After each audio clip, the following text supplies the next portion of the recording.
Hi guys, and welcome into my dining room actually this evening.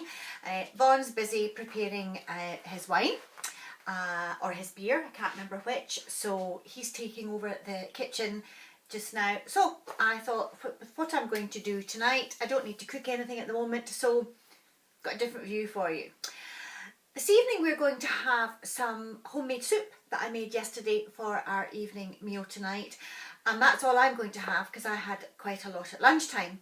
But Vaughn is going to have a bagel, which I don't think I have ever prepared for you before, certainly not on video, and I don't think we've even done it in class for those of you that come. So I'm going to prepare that for you this evening. And it's quite easy to do. So I'm just going to put that plate down just now and hopefully you can see it here. What you need to do very carefully, I'm going to hold this up just so you can see, but obviously when you're doing this you would do it firmly on your board. But what you're wanting to do is put your knife through the middle of the bagel and then just very carefully run your knife along. So what you're doing is very carefully, as I say, you wouldn't do this in mid-air like I'm doing, you would do it on the board. I'm only doing this so that you can see what I'm actually doing. Is just take it slowly. So I'm just going to carry on going round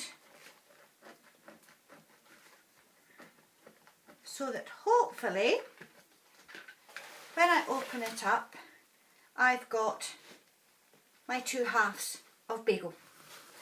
Now at this stage guys, you can do whatever filling you like. A lot of places that you go to in restaurants or coffee shops, they might have smoked salmon and cream cheese.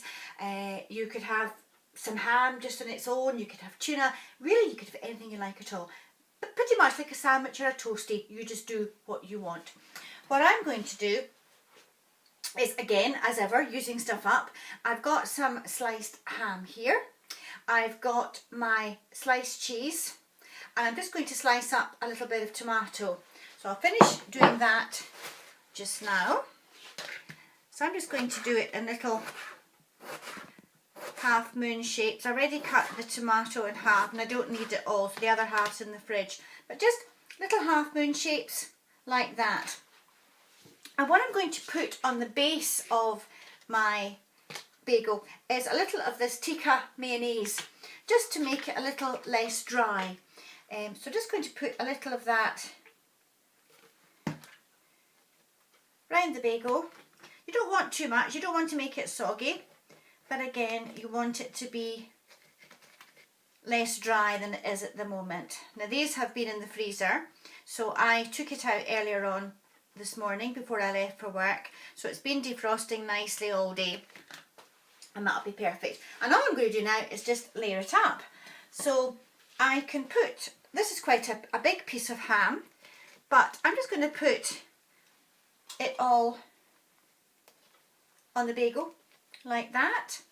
And then I can now arrange my bits of tomato. That tomato's not been cut properly, it's a bit too thick there. So I'm just going to just place it like that, and then I can just position enough cheese to cover the tomato, oops, on that one, and then I'll do the same with this one. I'll just pick it up and you can see what I'm up to. It's just place it on top.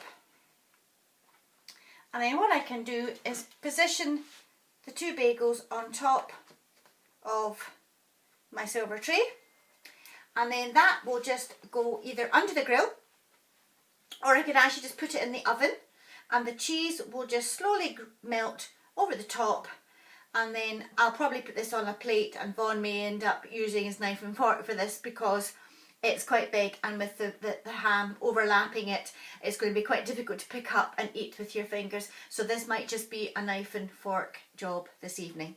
And there we have it. So that's a nice easy way to prepare a bagel. But you have to, as I say, be very, very careful if you are doing this, that you make sure you have a secure chopping board on your table and you don't do it in mid-air as I was trying to just show you. You make sure you keep it on the board and just slowly with the blade of the knife going away, or preferably ask somebody else that maybe doesn't mind using a sharp knife to cut it in half for you, and then you can put your fillings on top. And there we have it. Hope you've enjoyed that, guys. Tune in tomorrow. Hopefully I'll have something different for you. Take care. Bye.